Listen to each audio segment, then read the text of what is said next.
Welcome to the Jukebox Podcast from WP Tavern. My name is Nathan Wrigley. Jukebox is a podcast which is dedicated to all things WordPress. The people, the events, the plugins, the blocks, the themes, and in this case, creating materials to help other people learn about WordPress.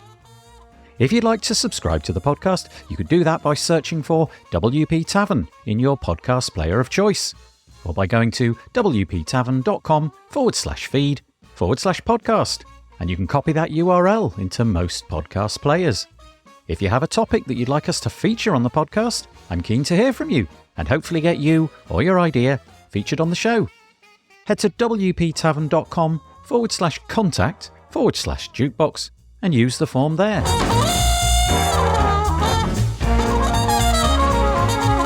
So on the podcast today, we have Pooja Derashri. Pooja is a co-founder of WP Vibes, a plugin development company based in India. With a passion for WordPress, Pooja has been actively involved in the community since 2013. Her journey as a contributor began in 2017, when she attended her first local WordCamp. Her expertise and dedication have earned her various key roles in the WordPress ecosystem. She currently serves as a co-team rep for the training team and GTE for the Hindi locale. In addition, she holds key positions in the WordPress release squad for versions 6.3 and 4, where she headed up the test team. Pooja was on the podcast a few weeks ago talking about diversity, but this time the focus is on creating learning materials for WordPress. We begin discussing Pooja's background and her involvement with the training team. She shares how she stumbled upon the training team during a WordCamp event and got started by finding a simple spelling mistake in a lesson plan. From there, she became more involved with the training team and gradually took on roles such as reviewing code and leading the test team. We get into the importance of training materials in helping new users understand and navigate the WordPress platform, highlighting the Learn WordPress website. Pooja emphasizes that contributions to the training team can be as small as reviewing existing content or as involved as creating new lessons or video tutorials. If you're curious about how to get started with the training team, Pooja explains the comprehensive onboarding program available in the team's handbook. Additionally, there's a mentorship guide program for one-on-one guidance for new contributors. Whether you have a few minutes or several hours to spare each week, there's a place for everyone to make a start. A key topic of the discussion is the need to keep the training materials up to date, as WordPress is a dynamic and ever-growing software. Pooja explains the team's process of reviewing and updating content, particularly in light of new WordPress releases and frequent changes in terminology. We also talk about the importance of translations, introducing the opportunity for contributors to help with translating materials into different languages, making WordPress accessible to a global audience. Towards the end, Pooja highlights the supportive and collaborative nature of the training team. She shares her experience of making friends and connections across the globe while contributing to the team. There's a sense of community and camaraderie amongst the contributors, making it an enjoyable journey for all involved. If you're curious about helping others learn WordPress, this episode is for you. If you're interested in finding out more, you can find all of the links in the show notes by heading to wptavern.com/podcast, where you'll find all the other episodes as well. And so, without further delay, I bring you Pooja Derashri.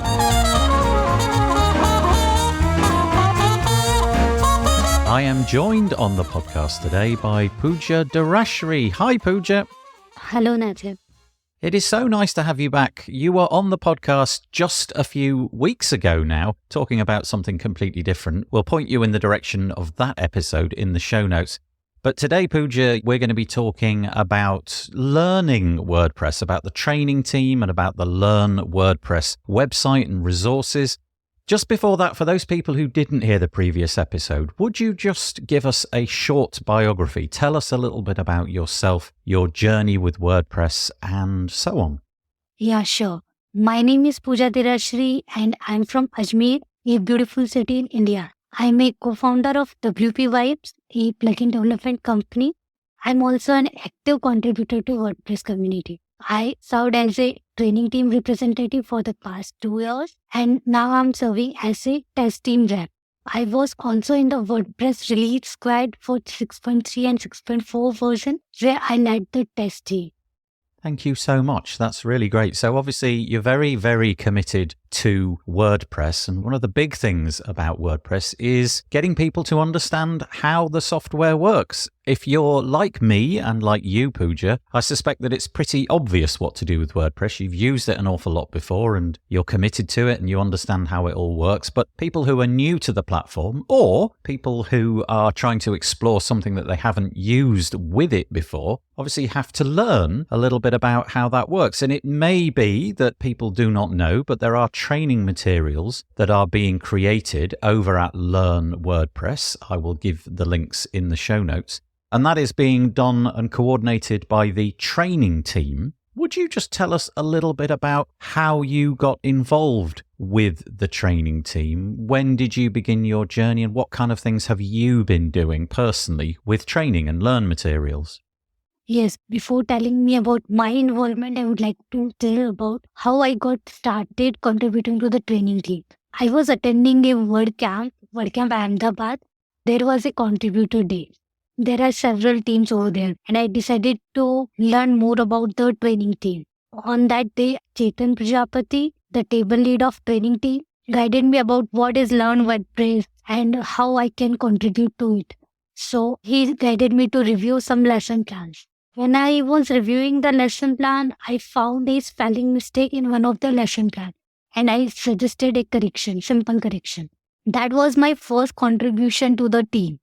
Basically, I had a development background, so I was not sure how I can use my skills in creating content or something like that. So I was not sure how I can got involved with the training team more, where all other team members were working around content.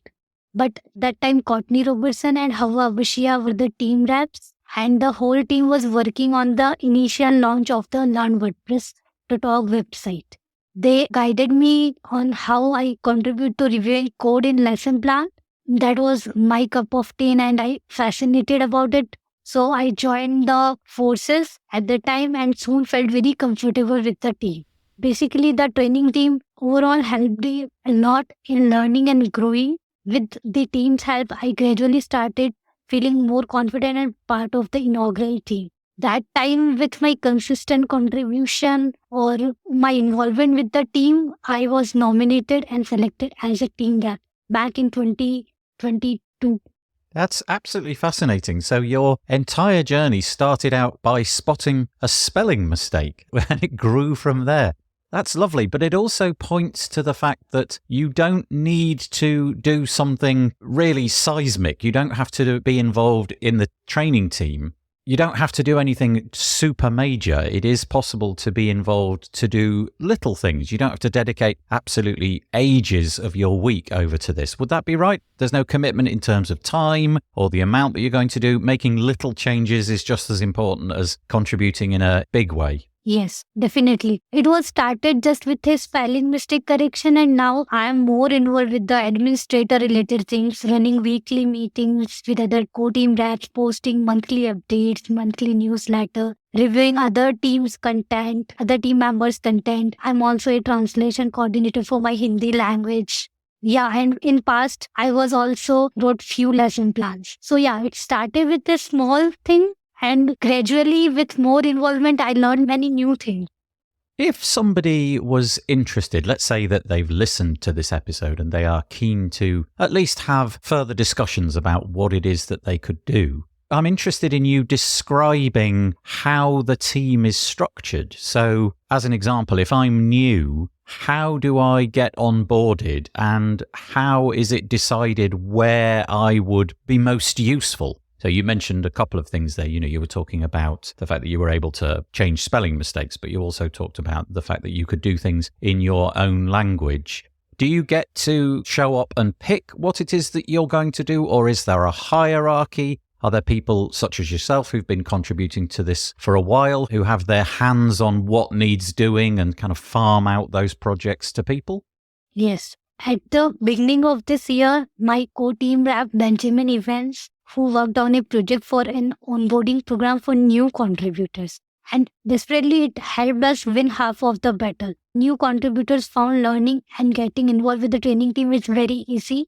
They can find the complete Getting Onboarded program on our handbook that is available on make.wordpress.org/training/handbook. There is a section Getting Started. There is a complete video and tutorial format where they can find the step-by-step process about how they can involve, and by reading that handbook, they can find their own way to start contributing. That is very easy and concise way to get involved.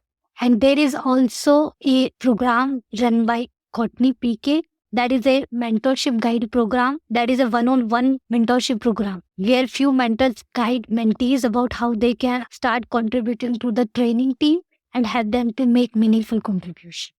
Yeah, thank you for that. So you're obviously extremely keen on doing this, and it sounds like you dedicate quite a lot of your time. Again, for the listener who is maybe just coming across this subject for the first time, are there any guardrails or are there any things which you would suggest in terms of the amount of time that you need to dedicate if you want to be involved? I know that you mentioned the handbook, but for people who don't quite make it there and are using this podcast audio only as their guide, is there any level of commitment? Do you wish to have people who are willing to give a certain amount of time per week or can commit to a certain number of weeks or months? Or are you happy to have anybody on board, even for a short period of time, people who drop in, drop out? Are you taking all comers? Yes, definitely. If our listener have only limited time, like let's say just half an hour or 1 hour in a week, so they can review the content the other content creators are creating, already created content. In every few months, we review our published content as well, because as a new version, WordPress version launches, some of the content get outdated. So we always do the auditing the existing content so people can go through with that content. If they found any outdated content or anything that is missing from lesson plans or video tutorials, they can report our issues on GitHub. That is dedicated Learn repository over there. They can report issue over there and other team members can have a look and try to fix them. So that is the lesser time. If new contributors have lesser time to contribute, they can go through with that reviewing process. So there's no need to commit a great deal of time. Small contributions are just as welcome as large contributions.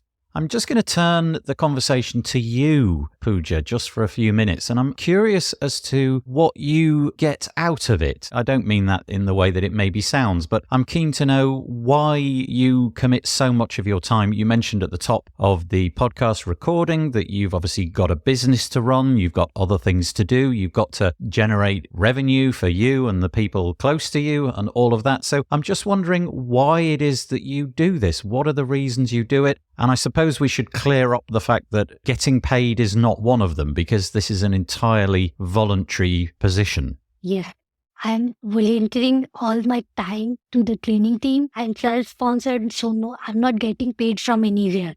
But as I already told you that I was having a background of development. So in contributing in training team, I got to know more about how content works around. How we can record a video tutorial, how we can write a lesson plan, many things around SEO. And when we work together, other content creator experts, we learn a lot. So by contributing into training team, I learned a lot about content creation, and that newly gained skills I can use in my business. So it's kind of win-win situation. That's nice. In terms of how the team is organized, if I was to join in, and obviously you've described that there's a handbook and it can probably answer many of these questions, but it's nice to get it out into the audio. How are tasks assigned? How do the training team and all of the things that they do, how are those jobs coordinated? Is there a piece of software that we need to be familiar with? Is this all done through Slack or something else? In other words, if we were to join, how would we know what needed to be done and report the things that we had done so that they could be checked and approved and so on? Basically, how does it all work in the background? We manage our work mainly in 3 places: our team blog, our Slack channel, or GitHub repository. Team blog is make.wordpress.org/training. All decisions are discussed and announced in blog post to allow the widest audience to participate. The team blog is the place where our whole discussion decisions are announced or are posted. And our Slack channel is where we can connect with other contributors in the team in a real time. It's where people can ask our faculty members and other experienced teammates for help while working through some team tasks. Our training team meetings are also conducted in Slack, but decisions are not made in Slack. If an item needs a discussion or decision, we publish it as a post on the team blog so that general public can see the discussion and join in decision making. And lastly, there is a GitHub repository. This is where individual tasks are tagged. These include content creation or content translation, website management related tasks, and these all are organized in a GitHub issues form. There are currently 7 major project boards. All the content development related issues fall under this project. There is a team administrator related project. There is a content localization related project where the other people are translating content in their own language. All related issues are under this project.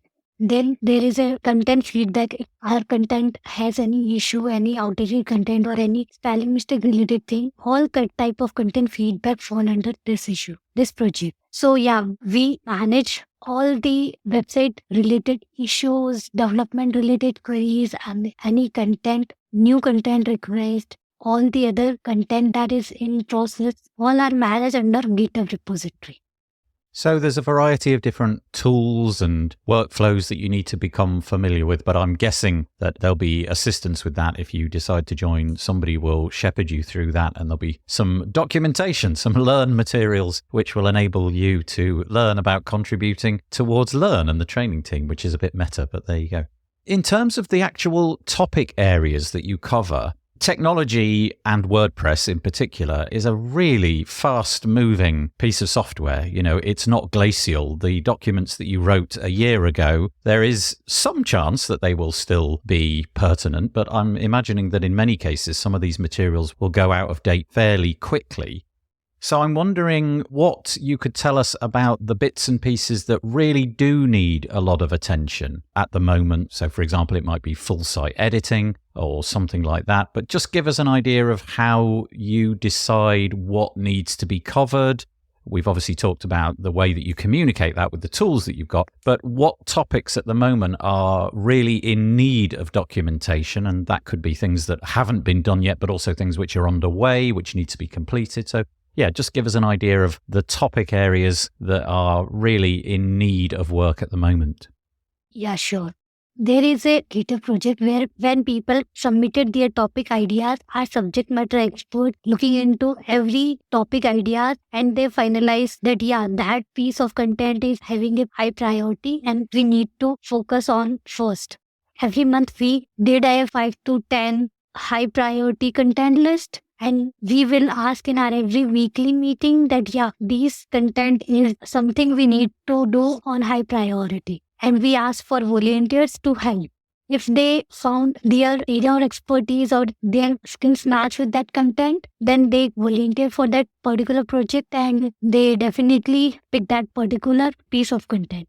So right now, we are working on 6.4 release work. That is something on our high priority. And there are few issues that need to be completed as soon as we can. In past 6.4 release, training team was the official part of release, and Courtney PK and Courtney Robertson was the lead at that time in the release. And they are working hard for matching our lesson plan content or our tutorials with the release work. So yeah, right now we are looking for people or volunteers who can help us in working. Those issues can be easily found on GitHub. There is a label assigned on 6.4 on GitHub. That is something we are looking for on high priority right now. Okay, thank you. In terms of the content that you submit, are there any kinds of content that you prefer to have? So what I mean by that is, so for example, there is video content, there's text, but I don't know if you also produce content in different ways. For example, I don't know if you do audio content, the kind of thing that I'm producing with you right now, or whether you do live webinars, which end up as a video. So that might be something that people could actually participate in. So just give us an idea of the kinds of different contents that are being created. So video, text, audio, etc. Basically, there are 4 types of content available on learn.wordpress.org website: lesson plan, tutorial, courses, and online workshops. Lesson plan and courses are the text-based format, and video tutorials and online workshops are like video format. The overall content can be used by both learners and teachers, but lesson plan is specifically created for teachers. And video tutorial courses and online workshop are for targeted learner audience. People who wanted to contribute in text-based format, they can go to contribute into lesson plans and courses. And there are several topics submitted on our GitHub repository. They can choose from them. And if they have any specific topic in that their mind, they can reach out to us or submit their topic idea into GitHub repository, and our subject matter expert can review them, vet them, and approve them. After that, they can start working on it. Video tutorials, in the similar way, if they want to help in existing submitted topic, they can pick from there. And if they have any topic, they want to create video for that. So for creating content by their own, they need video. They need to just submit their topic idea on GitHub repository. That is the basic workflow we follow. In terms of the quality of the materials that you put out, obviously not everybody is equal. For example, let's take the situation of video. Some people are just absolutely fabulous at working with video. You know, they've got the software, they're familiar with it, they can make the whole presentation look really slick and all of that. Other people may be new to writing that. Other people may not have written text too much before, and they may not have too much confidence about that. So I'm just wondering if you've got any guardrails around the project. You mentioned that people inspect the content that's being offered in order to make sure it's of a certain quality. What do you do with content that doesn't live up to what you'd hope for? Content that maybe needs to be redone, to be improved, to be rewritten? Are there processes in hand to sort of help people who are beginning, who maybe need that little bit of extra support to get them over the hurdles in order to get that content live? Firstly, we have a detailed guide on our handbook about how you can create a tutorial. As your question is very interesting, in few months back, Jonathan Bozanger, he was our video tutorial content creator. What he did, he just wrote some script, and it was some like a cohort kind of thing. He wrote a script, other volunteer recorded that script, and with collaboration of both, they created a masterpiece and they published in a collaboration video. Jonathan's video creation expertise helped other volunteers to match the same. So other volunteers also learned about the video creation. Like this, many other team members are willing to help new contributors or other people who are not that much expert in this video creation, but they can learn from others. There are many other video tutorials available on our Learn WordPress website, and our mentors are also there who help them by one-on-one call to guide them about what recording tool they can use, what speed they can use. And after they have completed their recording, they can submit their recording on our Slack channel or something. So other content editors then review and provide their feedback so they can improve also. There are procedures in place to support and help people who may feel that their contributions need a little bit of help. You've given a good example there of Jonathan Bossinger willing to help people up the standard of their videos. So yeah, that's really nice.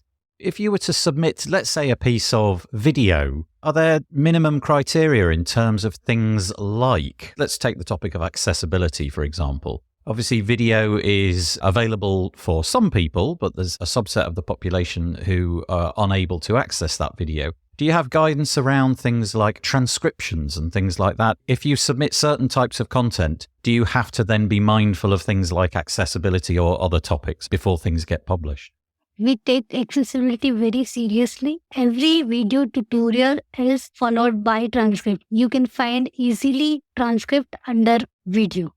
And so presumably that's another role which needs to be fulfilled. If you are able to listen to a video and transcribe it, that's yet another portion of the work which needs to be done. Every video tutorial is followed by transcript, and there are 3 or 4 video editors available. They review the transcript, the video quality, and what the video is going to explain our learners or our targeted audience. So yeah, there is a whole team and process works around. So accessibility is not an issue in the content. And if some people find any accessibility issue under non-WordPress content, they can easily reach out to us under our Slack channel or our GitHub issue. Anywhere they can reach out to us and ask about, yeah, I'm having that certain issue and can you please help me with that? So we can have in our mind about, yeah, this kind of scenario is also available and we need to work on it also. There is a checklist available where we check every single point before publishing the content. Thank you so much.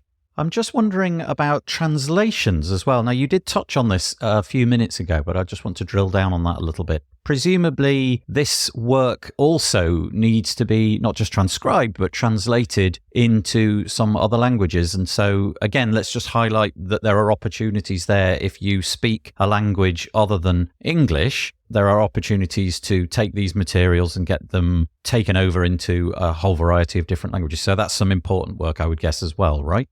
Yes, many content is already available, and for that we are looking for volunteers who can help us in translating text-based content and video content as well. So that can be reached out to wider audience so they can easily learn in their language. That said, learning in your own language is way much easier.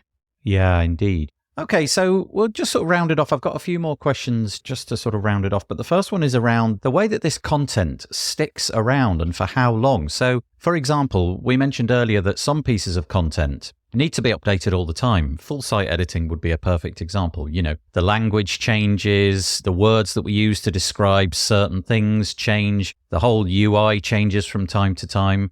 So I'm just wondering how much of the work is not new work, but is going back and checking that the things which are already published are in fact up to date. So just going through the materials, checking, making sure that in the situation where, I don't know, full site editing was mentioned, it's now changed to site editing so that everybody's got the right data. Yes, there are basically 2 processes. First process is our team faculty members, they review or they audit the content. For example, 6.4, there was a dedicated 2 faculty members, Courtney PK and Courtney Robertson. They reviewed the issues, the features that is going to be included in 6.4. They map with our already published content and they filtered out like, yeah, these issues are outdated and these lesson plans and video tutorials we need to update. They made a list and that issues list is available on GitHub. So from that list, our volunteers come and pick a issue to work on it. That is the first process. And the second process, people is eager to learn about full site editing. For example, like they are learning our full site editing course. They are taking our full site editing course and they found it like, yeah, the full site editing is now site editing. So they reported that issue in GitHub and our faculty members reviewed it and just gone through the course and updated the content. So that's how the updation work for online content. Obviously, if somebody was to commit a fairly large amount of their time to this, or even just a small amount of their time, it would be nice to know that your endeavors were appreciated, that the people that you were working with were a nice bunch. And I know this is a bit of a bizarre question, but I'm just keen to drill down into that a little bit. How does that team feel to you? You know, is it a nice place to be? Are they thoughtful individuals that you would regard as friends? Because I think a lot of people in the WordPress space would regard many of the people that they collide with as friends after a period of time. And so rather than the work being a chore, oh goodness, I have to go and translate this piece of learn material, it might be that you relish it and you enjoy it because you interact with what have become good friends in a nice environment. Yes, when we contribute, we met so many new people, networking happens, we work together with many experts, and by the time we will make friends. If I talk about myself, I have so many friends across the globe by just contributing to the training team. Firstly, like Courtney Robertson, Vishya. With these people, I'm working with them every week or every few days. So it was like creating a connection with them. Oh, that's lovely. I mean, it really is, my experience at least anyway, is that many of the people that I have interacted with in the WordPress project have become really dear friends. And it's really nice to know that that's the case for you as well. So there's a lot of work to be done. There are lots of areas which need work, lots of different skills which you can acquire or bring to bear on this work. So I guess the next thing we need to know is, where do we sign up? Where would be the best place to go if we're curious about taking this further? Pooja, I wonder if you could just, dig out a URL or name a page which we could Google, some of the good places to begin that journey. Begin journey with Learn WordPress. You can go to make.wordpress.org/training. That is official team blog where all the discussion happens. Under this, there is a handbook page available. There is a detailed step-by-step guide available to help you. Another one is learn.wordpress.org website. There are content available in the video and text format that helps you learn about the training team and about the WordPress as well. There are good places where people can learn about the team and they can join and contribute as well. Thank you so much. I spoke with you just before we hit record on this particular episode, and you mentioned that from the previous episode, you'd been contacted by some people who wished to communicate with you about that subject. So we've got this different subject. I'm wondering if you wouldn't mind telling us where we can find you personally, if people want to speak with you directly about this and get some more knowledge about your own experience. Yes, I'm available on Make WordPress Slack. My profile username is Pooja. And they can find me on Twitter. They can find my handle is Pooja Derashri. They can also find me on LinkedIn by the same name, Pooja Derashri. Well, Pooja, thank you so much for talking to us today about your experience with the Learn and training teams behind WordPress. Really appreciate you coming on the podcast and talking to us today. Thank you so much. Thank you for having me, Nathan, so I can share my journey and about the training team.